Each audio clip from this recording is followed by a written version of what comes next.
Hello and welcome to The 51%, our show about the women who are reshaping our world.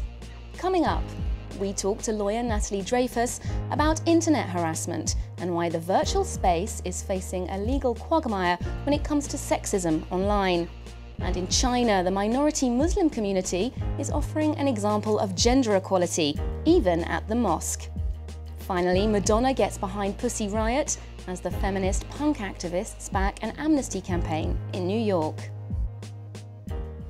Last summer, feminist blogger Caroline Criado-Perez started a Twitter campaign to get a woman onto British banknotes. Her lobbying got plenty of support from like-minded activists, but it also unleashed a wave of online abuse, including graphic rape and death threats. Last month, 2 people were jailed for the offences in a landmark court case. Joe Tandy tells us more.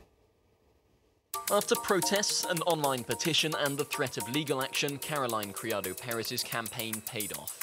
Last July, Bank of England boss Mark Carney unveiled a new £10 banknote bearing British novelist Jane Austen's image. The new note will enter circulation in 2017. Yet Criado-Perez's campaign sparked a stream of sexist abuse on Twitter. The activist claimed that at one point she received around 50 rape threats per hour. Some of the messages told her to go kill herself or suggested that her abusers had the means to find her. So Criado-Perez fought back, retweeting the threats, while tens of thousands signed the blogger's petition urging the social network to take action against online abuse.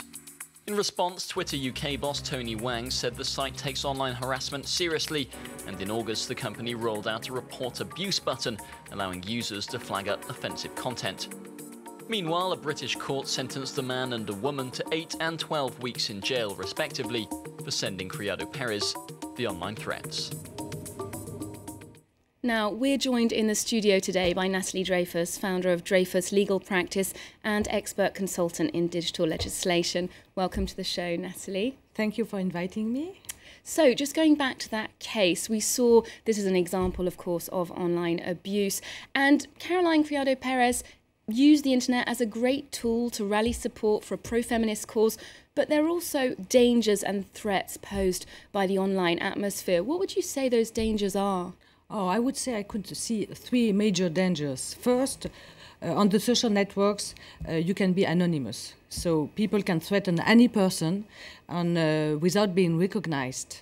So psychologists use the term disinhibition, and it explains why people can become aggressive online. And it's very easy to open an account because you need only a name and an email, and this name can be a pseudonym. So it's very difficult to trace who is behind a post. But often people, when reporting online abuse, they have trouble having authorities take them seriously. There's a tendency to think it's only the internet, not the real world. Mm-hmm. Now, where does the law come in on this? What's the difference in terms of legislation between the virtual space and the real space? Yes, you really have to differentiate civil law from criminal law.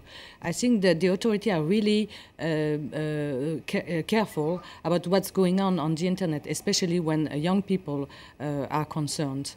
But of course, all law is applicable online, but the difficulty is the enforcement.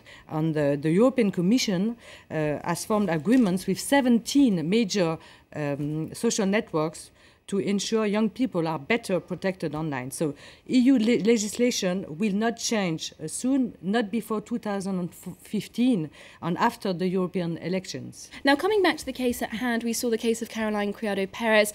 We see that a lot more online harassment affects women than men. Recent statistics from the US say that 70% of victims of abuse online were women over the last decade. Why do you think the digital space is so hostile to women?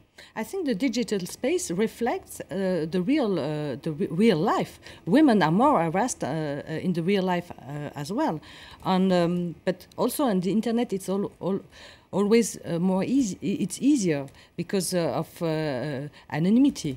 I can speak really, frankly, very easily about it because myself, I've been bullied online on a professional level as a woman and a lawyer. And of course, as I'm an expert in the area, I knew how to react, but it's not the case for all the women. And in terms of reacting, did you pursue the legal channels? Were they there for you? No, because you're always afraid of what we call the bad buzz on the internet, and so you really have to react. It's really a case-to-case situation, and you really have to face different situations. Thank you very much, Natalie Dreyfus, for My your pleasure. insight on that. Now we're going to China, where Hui Muslim women are free to act as imams, as well as men. It's an ancient tradition that's been called a quietly liberal model of inclusion and a vision of Islam that rejects extremism and patriarchy. Let's take a look at this report by Baptiste Falavoz and Shannon Van Sant. It's 1 p.m. in Jinzhai. Villagers rush to the mosque for Friday's prayer. With their traditional white hats, 100 men from the Sunni Hui minority listen to the imam's sermon. According to Muslim traditions, women are usually allowed to come, but have to stay separated from the men by at least a curtain. In Jinzhai, people see things differently. 100 meters away, a female voice echoes in another building. It's Li Aihua's voice, a female imam. Studying religion should be done from the cradle to the grave. Playing for money in mahjong, poker, and gambling is forbidden in Islam. Even though you do it in secret, it's still forbidden. A mosque for women only. It's already unusual. But an imam who is a woman, it only exists in China's Hui community. Hundreds of cities are following this Hui tradition, which is welcomed especially by women. We can see each other and study together every day. Our female imam has the religious knowledge and the legitimacy to lead us. And the women's mosque is the right place to do that. Female imams first appeared 300 years ago in China when Islam was losing worshippers here. This tradition was then maintained by the Communist Party and its gender equality policies. Today, the Hui women are not only confined to leading prayers. When they have problems, the women can talk to me, and I do my best to help them. Some women find they can't easily tell male imams about quarrels between husband and wife. They give advice and pay visits. Li Aihua sees a man who was very ill before attending a dinner commemorating another villager who recently died. Today, the male imam is leading the prayer, and Li Aihua remains silent, but she appears to be indispensable to the deceased family. Male or female, whichever imam comes to my house to recite the Quran shows the biggest respect to the dead. After nightfall and the last prayer of the day, Mrs. Li transforms into a teacher. Every night, 20 people come here to study the Quran and Arabic, and even Chinese in a village where many have little formal education. In the audience, there are even a few men. Male imam or female imam, it doesn't matter. They have more knowledge than us. Anyone who is capable can be our teacher, so we should study and follow them. I also teach them to respect their parents and to live harmoniously with their neighbours, be patriotic and faithful to their religion. They have to obey the national laws and religious commands.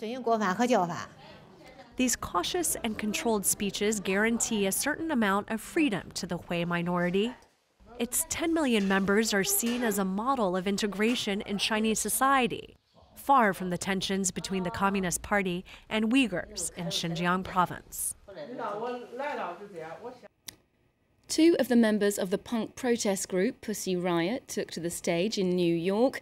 They weren't singing, they were there to speak at Amnesty's Bringing Human Rights Home concert. It's part of an international tour to draw attention to an association that Pussy Riot wants to create to help those wrongly imprisoned in Russia. The women were welcomed on stage by Madonna. It wasn't her first vote of confidence for the group.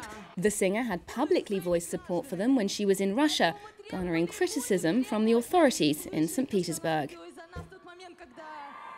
What I realized when I went to Russia and saw what was going on with Pussy Riot in this trial and what was going on with the gay community was how lucky I was and am to live in a country where I can speak my mind. Where I can, yes, I know, America's not perfect, it's true, but I can speak my mind. I can criticize the government. I can speak out against religious fundamentalists, okay? And I don't have to fear being thrown in jail. Not yet, anyway. I do not take this freedom for granted, and neither should you. Staying with Russia, it took a lot of lobbying, but this year women were able to compete in the ski jumping event for the first time at the Winter Olympics in Sochi.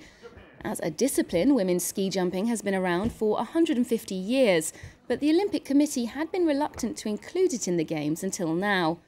Germany's Carina Vogt made history as the first woman to win a gold medal in the sport, while French woman Karine Mattel took her country's first medal of the Games, taking home the bronze. Well, that's it for this programme. Do get in touch on our Facebook page, France24/the51%, or send us a tweet at _51%. Thanks for your feedback so far, and do keep those comments coming in. Until next time, bye for now.